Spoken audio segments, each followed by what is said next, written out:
going to be about a really interesting topic related to CV writing and interviewing tips. And today we have here with us a very special guest.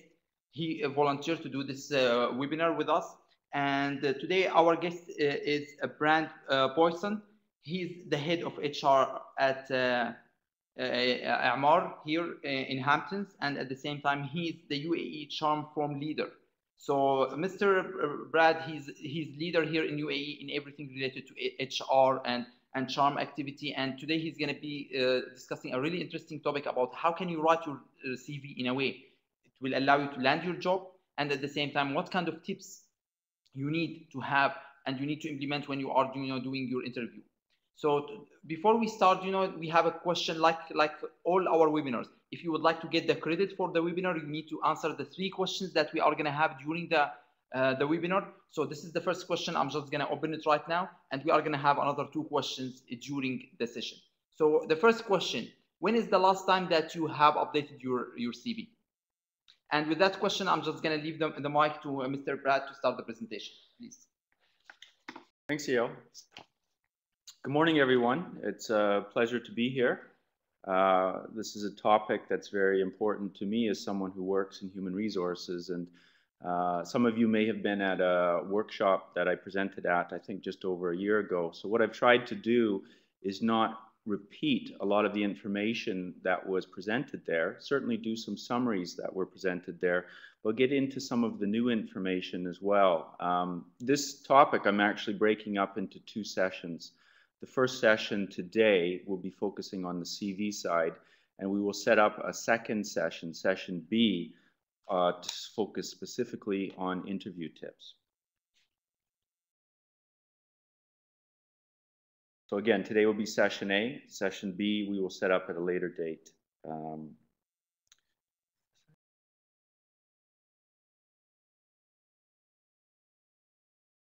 again, this is just a little bit about my background. As Eyal mentioned, I do a lot of work for SHRM, generally referred to as SHRM. It is the largest human resource association in the world, and I would hope that a lot of you are familiar with SHRM. If not, certainly we'll do our best to increase the profile of SHRM so that it's an organization that you become more familiar with. So the format follows 2 general categories. First, we just get through the key points, the essentials, things that you must do in terms of your CV. And I will leave as much time as necessary at the end to do my best to answer your questions, any questions that you have on the CV side. Again, we'll leave the interview section to another webinar that we do in the future. So today's topics will be broken into 4 groups: the basics for CV writing, the basics for cover letter writing, your online internet profile, as well as networking. I personally consider all of these as interrelated topics, all things that you need to think about in the process of marketing yourself. Before we get into the CV, I wanted to emphasize some general strategic thoughts. And the first one is that finding or changing jobs requires a customized strategy. Each one of you is unique, and make no mistake, the employer is looking for what makes you unique. You should not be waiting until you are out of a job to start to develop your job strategy. That is the second point, especially in a market like the UAE, where a lot of us are expats, and let's be honest about it, we do not have a lot of time to involve in the job search process. This is one of my favorite expressions. I'm not exactly sure who was the famous person. Maybe some of you know who was the source of it. But the expression is, insanity is doing the same thing over and over and expecting different results. And one of the reasons why this is so important in terms of job search, CV, cover letter, is that I see so many people trying the same cycle of processes to get a job, to get the type of position that they're looking for. And I'm the first one to say to them, maybe there's something you need to change about your strategy. And yet people will consistently keep doing the same things over and over and then wonder why they haven't achieved a different result. And as I mentioned at the outset, getting a job is all about marketing. Most of you are accounting and finance professionals. I'm an HR professional, but make no mistake, when you're looking for a job, when you're looking at developing your career, we're all marketing professionals. Now, that's really, really important to remember.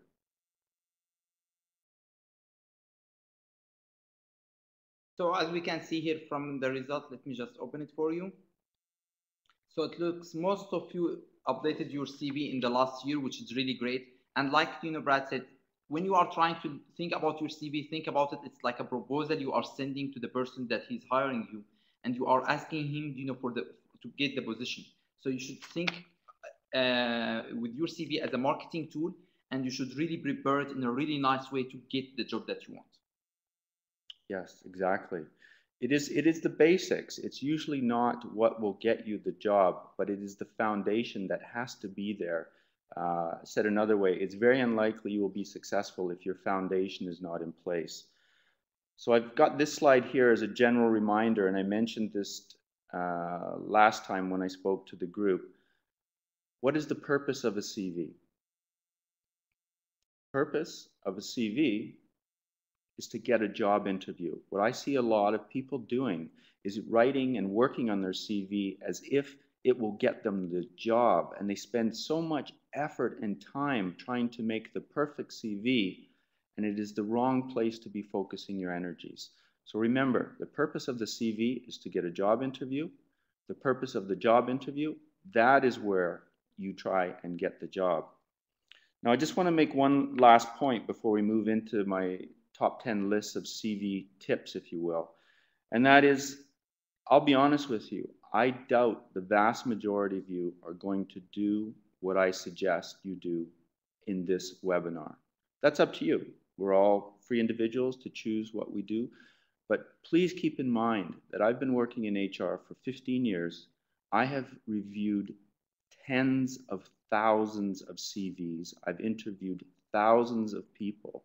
So the tips that I'm giving to you are for your benefit.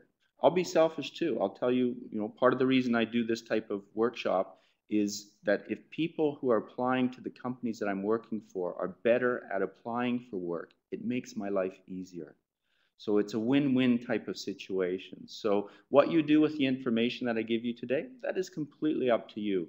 I strongly encourage you to realize that everything that I'm telling you will help. It will help you, and it will inadvertently help me. Top 10 CV writing tips.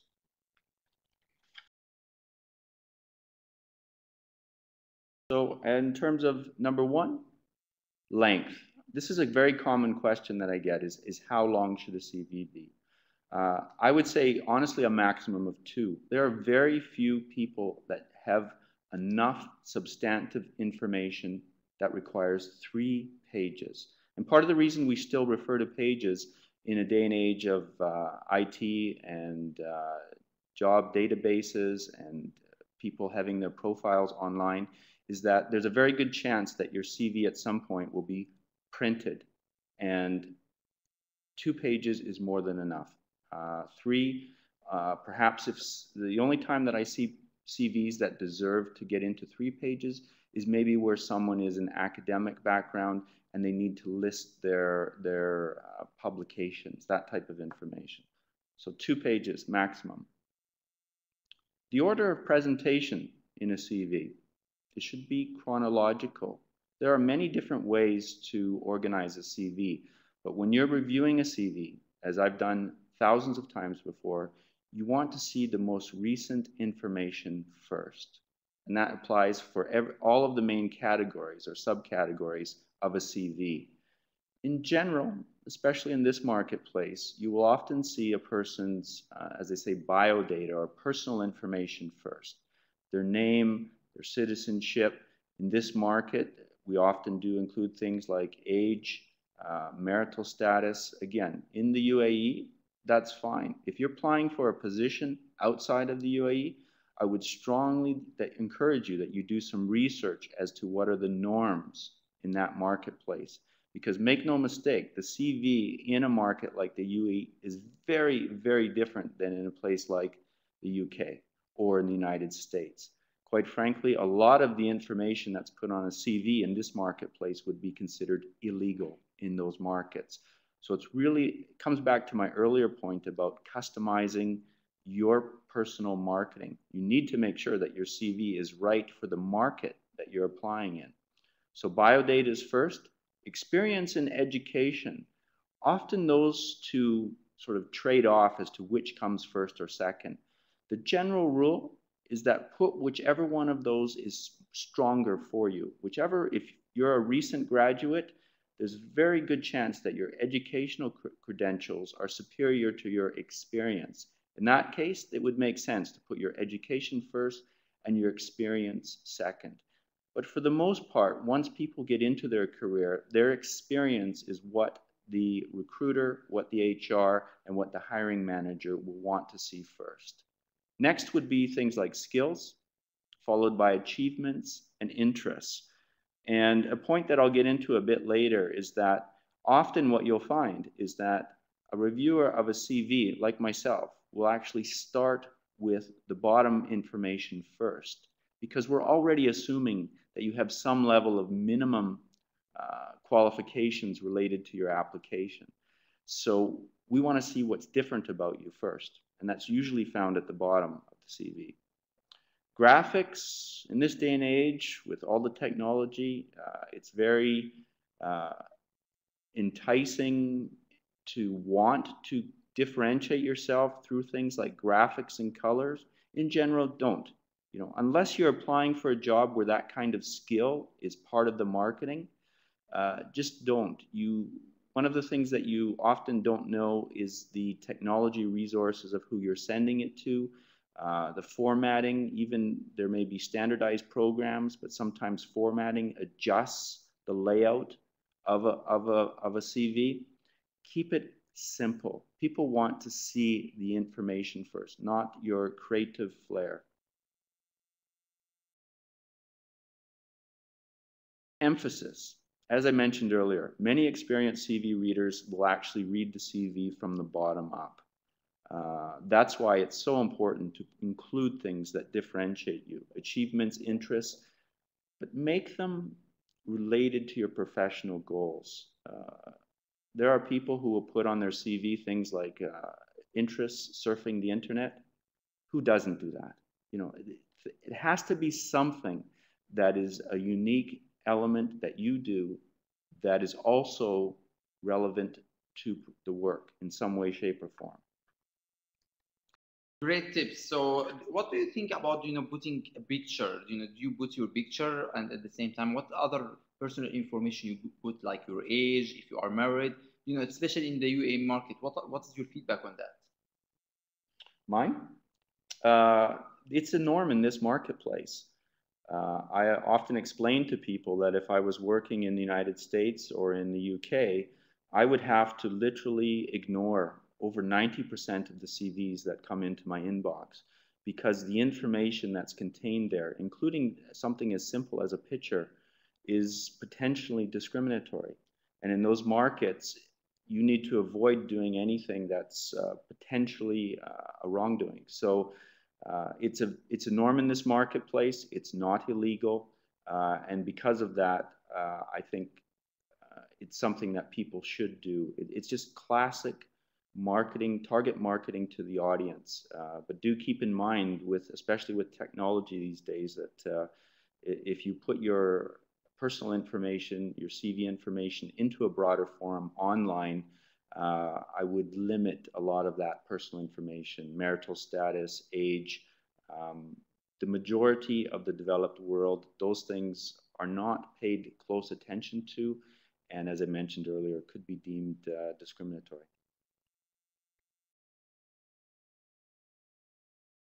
Font. My general recommendation is not to do anything smaller than 11-point font. I see people, especially people who are technically orientated, And by that, I do mean people in finance and accounting, IT. There's a real tendency to want to put as much information as possible on the page. And I can see why that would be the case, but wherever possible, avoid that. If you did programming languages 5, 10 years ago that are something that you're not doing today, that's not relevant to the job that you're doing, don't include it, or put programming language experience. Again, I can usually look at a CV and tell you without reading any of it that it's coming from an IT person or a finance person, because there's a certain way people in those fields try and really put a lot of information on the page.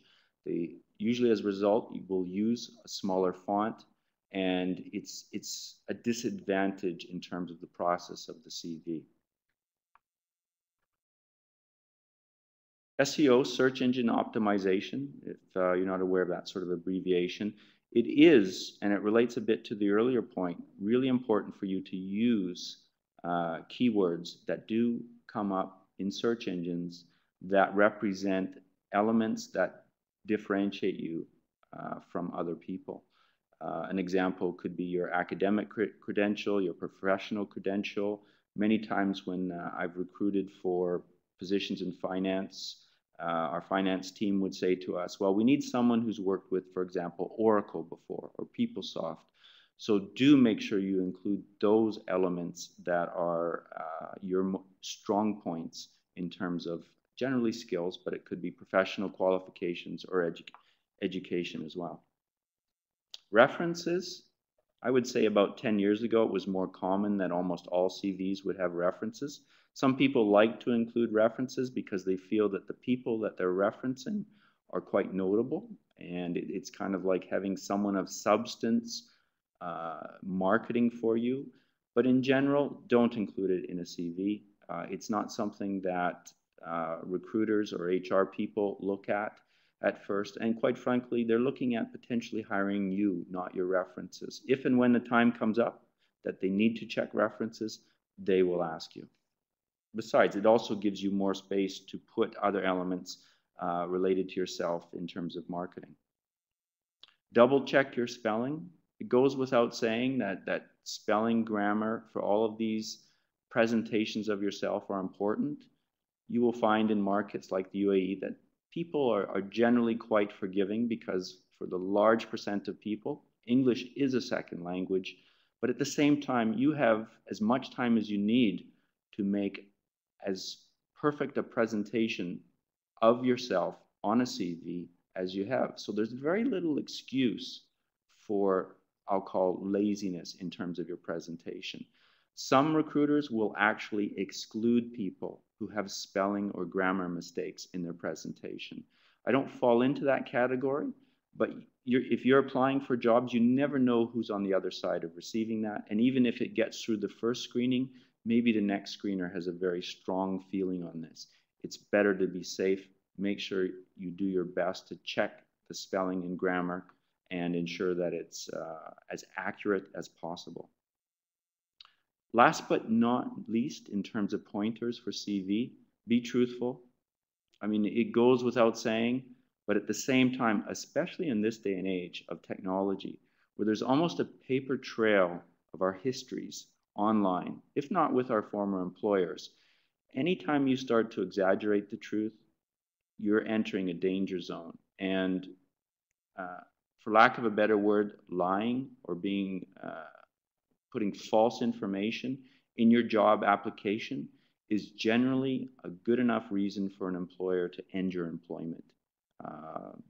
So be truthful. It's only to your benefit, especially if you get into a role and the expectations were based on something that you stated and you don't have that skill set, you don't have that competence.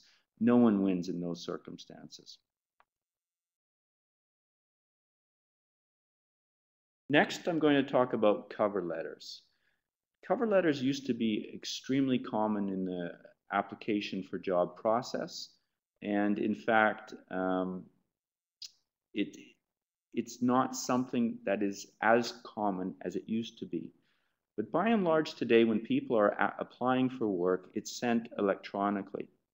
And in that electronic format, if it's an attachment, or even if you've cut and pasted your CV into an email, there is an opportunity to introduce yourself. That's what I'm talking about when I talk about cover letter. Your introductory information that comes before your CV. This is so crucial. I would dare say my personal experience is that it's more crucial than the CV itself. Why? Because most people do nothing in this area. They simply send you their CV with no introduction. Let's talk about some tips as it relates to writing cover letter information. 1 or 2 paragraphs, maximum. Worst is no information. At the other extreme are people who will have 5, 6 paragraphs of information. And as the recruiter, as the screener, you realize that none of that information has been written for you. It is simply a generic blurb on a page where things are cut and paste, your name, your company, something about your organization. It's almost better to include nothing than have too much information in a cover letter. But do put something. In particular, greetings. 95% of the CVs that I receive, either in a general email box or directly to myself, have absolutely no personal greeting to me. It's dear sir or madam, or it's nothing at all. I guarantee you that if you want to get attention and all you do is find out the person that you're sending it to and address the email to them, even if it's just to a career inbox, if you find out who's the head of HR or who's the head of recruiting, don't worry about being wrong, because right away you're connecting with the person on the other side. It makes so much difference. I will, in fact, if I see a package of CV and introductory information that is sent without a greeting, and then in the 2-line, it's addressed to 12, 20, 50 different companies at the same time, I don't even look beyond that. I delete that information. Because if someone is just spamming for a job, I don't want them to come into my organization. I want someone who knows exactly what they want, what they're looking for, and they've done their research and they want to work with the organization that I belong to. Content, do your research. Something in the cover information should be specific to that organization. So it shouldn't just be a general, generic cut and paste covering information that can be sent to anyone. It should have something, some content that specifically refers to that business, that organization, what it does, and how you can add value to that organization. You can't fake customization. Tone relates directly to the previous point. You cannot fake addressing a customized cover letter and even customize elements in your CV to an organization. Dear sir or madam is the exact opposite of customization.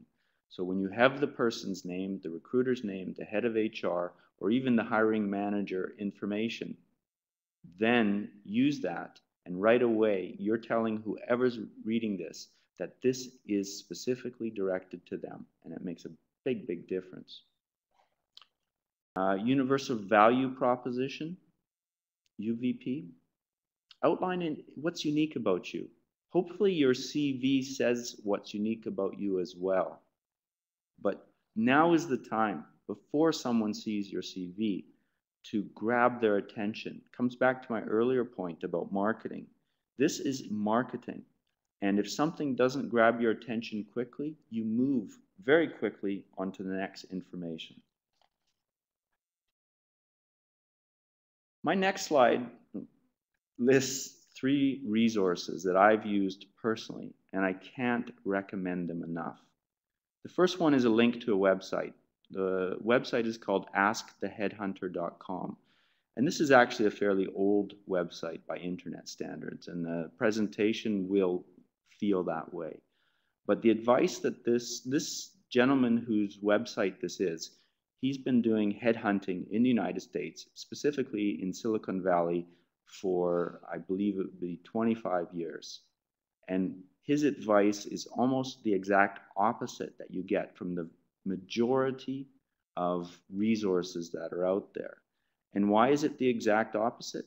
Because it works, because we're differentiating, we're doing things differently than everyone else is doing.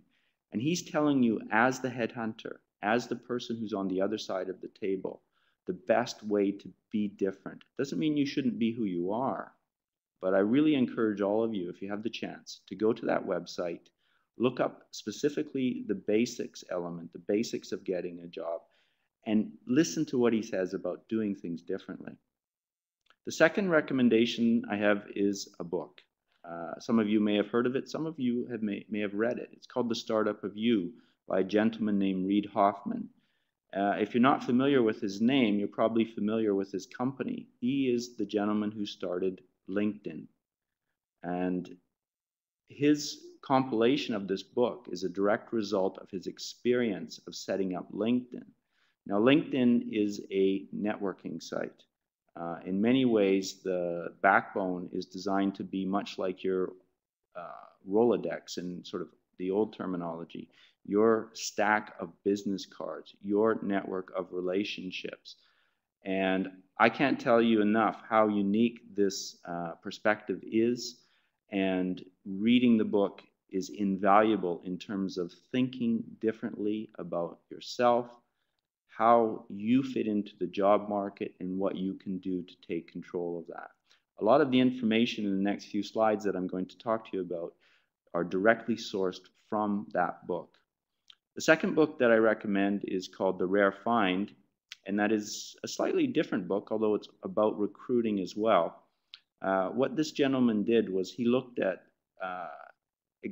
actual case studies in the marketplace as to what was really differentiating success from failure from the point of view of recruiting and selection. And he found that a lot of the stereotypes, a lot of the things that we believe, like the person should go to an excellent school and have a perfect education and the ideal professional credentials, do not translate into job success. And so a lot of the examples that he uses in the book, again, sort of in a case study format, show where recruiters have learned that their system of recruiting needed to be reconfigured in order to get the best candidate.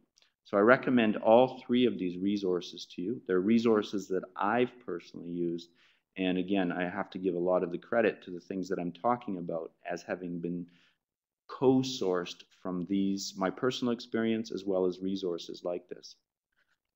Okay, great recommendation. Now we can see that most of you, based on the question, that about 70 of you are looking currently for a job, which is great. You are going to benefit so much from this presentation.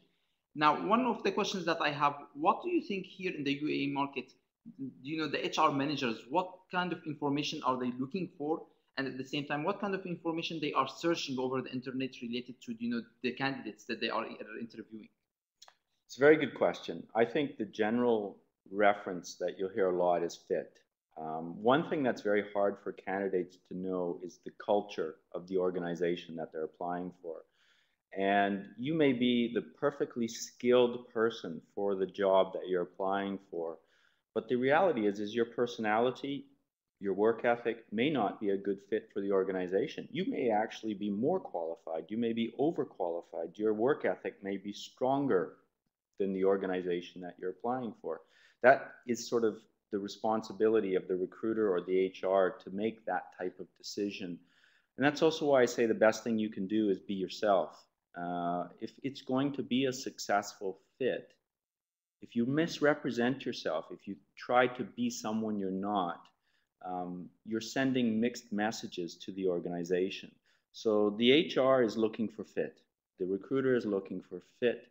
And that is a very subtle, soft skill that is very hard to tell when you're the applicant. A good recruiter, a good HR person will be looking to complement their team. In other words, that before they even start the recruitment process, instead of just looking for a job to fill, they will also sort of ask themselves questions like, what's missing on our team? What do we need that we don't have? And often in a market like the UAE, that could be something as simple as language skills. There's so many diverse nationalities in the UAE. Your organization may have English speakers, Arabic speakers, but maybe a large part of what you do targets the Russian market. So you need someone who speaks Russian. Again, you may be the best accountant and finance person in the world, but what you don't realize is perhaps that the organization is looking for a finance person, and speaking Russian is equally, if not more important to them. So it's that customization of fit that's a good HR person and recruiter will look for. Okay. The next section that I want to talk about is your online profile. I guess what I'd say to all of you is that in the past year in particular, although I was doing it previously, is that once I've got my short list of people, as they say, on paper, so if I've reviewed 200 CVs and I've got maybe 20 CVs in a short list, the very next thing that I do is I go online and research people. And make no mistake, recruiters are doing this now everywhere. If they're not doing it, why would you not do it? It will become the norm. So my question to you, to all of you, is what is your online profile? Google yourself. See what is online about you. Does it represent you the way you want to be represented? Does it help or hurt your professional goals? These are all things to think about. Is there even anything on the internet about you? You know, maybe you've got a Facebook account, but it's the privacy settings are such that it's completely private. I would say to you, when I, as a recruiter now, go through online search for someone, if I don't find anything about someone, it actually worries me. It actually concerns, I'm saying, where is this person in this day and age of technology? Said another way, usually what happens is those people who have nothing about themselves online in any way, shape, or form go into the B pile or the C pile. In other words, they don't become my short list at that time. So it's very important that you think about this. And I think as a recommendation that all of you should think about getting information about yourself online that represents you in a way that you want to be represented. As I say here on the slide, create and manage your online profile, because if you don't, the internet will do it for you. And the place to start, in my honest opinion, is LinkedIn. LinkedIn has been around as a software program for quite a few years now, but I think it's only been in the past year that it's really starting to be used by recruiters, HR people in an exponentially growing way. And I think a lot of it has to do with what LinkedIn is doing in terms of things like posting jobs. And I think they will get even better with their ability. What's happening right now, I see as a recruiter, is there's sort of a convergence between the standard database, like a Monster Golf or Golf Talent, these types of just typical dead databases where you keyword search for skills. What LinkedIn is doing is taking that, but they're combining it with references. In other words, your personal network. And they're able to put the two together.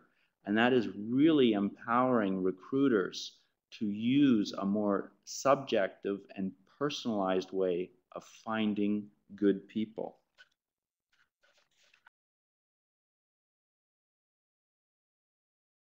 So your LinkedIn online profile. Originally, this webinar started with CVs, but make no mistake, your online LinkedIn profile is the modern version of a CV. If you have a LinkedIn profile, usually the first element of that is something in the area of an objective line. The recommendation from the author as well as myself is to market say something that markets yourself within your network. So it's not sort of a career goal line, where you say a finance manager with 5 years of experience in consumer goods. Think about a way to write that line that differentiates you from your network. So you're not really, don't write it in a way that's applying for a job, but if the only people that were to look at it were all of your peers in finance and accounting, what can you write to that audience that stands out and says something unique about you? That's the type of information that should be included in that objective line. Next, you'll notice on LinkedIn, there's an element relating to references. Here is a logical, rational place to include references. And I guess the point that the author would make and that I would also reinforce is make sure that these are professional references. This is LinkedIn, it's not Facebook. And the agendas are very, very different from a social network to a professional business network. And I would encourage you to use references in a qualitative sense. Have people that you trust, that are reputable, say something about you that adds depth to your complete presentation. I don't know if this is really obvious, but connect to people that you actually know. LinkedIn is not a popularity contest. I would rather have only 10 people in my network of LinkedIn contacts who were highly influential, had significant power and influence in the market, than have 1,000 that I didn't know, that had no way, shape, or form the ability to help me. One of the points that the author makes in his book, The Startup of You, is that if you have a network of LinkedIn connections and they are unable to help you when you need help, then you really don't have a link, you don't have a network of connections. It wastes the tool that is this type of software. So first point, connect to people that you actually know. The second point would be to connect to people who are working directly in the organization or your professional field. So maybe some of these people you don't know, but they become people that would fit within the immediate circle of people that you should know. Said another way, there's a very good chance that even if you don't know that person, that the two of you will have someone that both of you know. It's about building a network of quality, not quantity. And as I mentioned too earlier, LinkedIn and Facebook, I have a general personal rule that I tend not to have any crossover between my connections on Facebook and my connections on LinkedIn. LinkedIn is business. For me, that's HR. Facebook is what it is. It's social. It's all of my friends, my family, my people that I've met over the years. There are a few exceptions to that, but by and large, I would say that the two, if you will, databases are 95% different.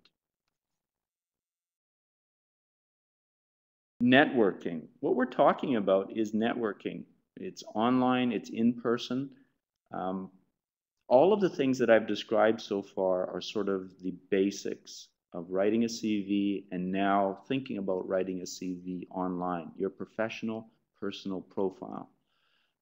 All of that said, there is no substitute for having a strong network of professional colleagues. The author of The Startup of You, the way he puts this is, your network is your job security. That's really important to think about. When you think about how the market changes, when you think about how the market today is different than it was 5 years ago, companies that we talk about, like a Facebook, who out there doesn't know the story about Instagram, a company that's not even 2 years old, and they compare that to a company in the United States like Kodak, which I believe is 150 years old. Part of my point is that the market 5 years from now will be very, very different than it is today, including the organizations that are out there. The constant will be your network. That is your primary resource for job security.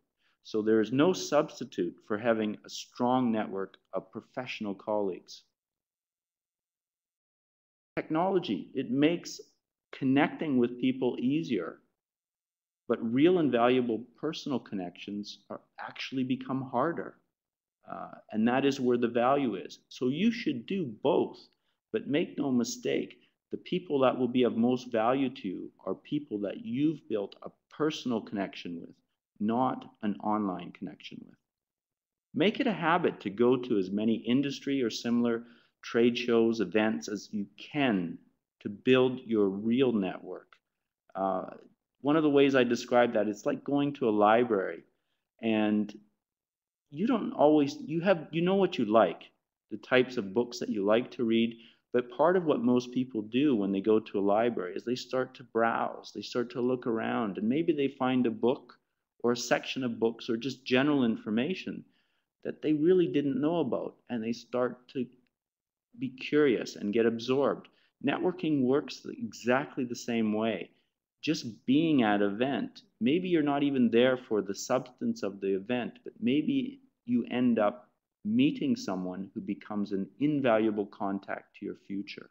So please don't ignore the importance of in-person networking. People connect with real people. Online profiles are like business cards. These are necessary now. These are expected now. But a business card is just a starting point. Networking. I call this the 50% rule. It's not empirically validated, but in my personal experience, this is true. When I look at my jobs that I've held over the past 15 years, half of them have been through applying for a job, half of them have been through my network. That's what I mean when I say the 50% rule. All of these things that we're discussing are the basics that have to be done, but you will find that the best job opportunities for you will usually come through your network, at least half of the time. And if I would suspect the vast majority of people listening to this would have had a similar experience. If it's not 50-50, maybe it's 60-40. The point is if you are looking for a job, why would you ignore either 60% or 40% of your market of connections, your market of potential? One of the advantages that direct networking has in terms of jobs, and if you think about it, and again, it relates to my own personal career, is that referrals, if you're looking to be promoted, if you're looking to take on more responsibility, chances are if you're applying for a job online or in a typical fashion, at best you're going to have a horizontal move, meaning you're moving into basically the same type of job that you already have. Referrals is usually where people get the next step up. If you don't get the step up within your organization through its own promotion channels, it is very, very unlikely that when you apply for a job, if you're applying as a supervisor and you want a manager's job, that you will get it. It just on balance doesn't happen. As I alluded to a bit earlier, all of these are basics and important. They're expected. So I would suggest don't feel like that some of these new techniques and new methods are substitutes for the basics. They're complements. You really do need to have the basics in place. It's like building a pyramid. You have to have that foundation first before you can go to the middle and the top level of some of the more new techniques that we're talking about in the second half of this presentation. Just a few summary points. Career planning and job hunting, these aren't separate activities anymore. It used to be that you would think about your career, what kind of education you had, what kind of professional development you had, and job hunting as separate. These two are intimately related. Point from the book, again, The Startup of You. The author talks about what he says, A, B, Z planning. What that means is that A is your current job. A is what you're doing now. B is the next job that you want. You need to know what that is. And Z is like your backup plan. If things don't go as well as intended, what is your support structure? What is your plan Z? What is your emergency plan? When you're planning your career, you should have all three of these thought out and organized. Your current position, where you're going next, and your backup plan. Treat your career as an ongoing work in progress. Again, from the book, The Startup of You, the author refers to it as being in permanent beta. For those of you with a technology background, you'll realize that what that means is that it's sort of the testing process of software before it gets officially launched as a finished product. I don't know very many software today that don't have bugs in it that can be considered 100% reliable and perfect the way the designers and way the owners of the software companies want. At some point, you just have to put it out there. It's a constant process of refinement and improvement. And that's exactly the way you should be looking at your career. It used to be in the old days that you would get an MBA, you would get a CMA, and it was sort of like crossing one finish line. And you would go to the next level, and you would stay in that level until you maybe had another goal. Maybe the next goal was to go from a manager to being a director. And once you cross that line, you're on the other side of that finish line. World doesn't work that way anymore. You may go through that cycle within an organization, but that organization may go through financial difficulty and be bankrupt. So you've done everything right. It's the organization that hasn't been organized and planned as well as it should be.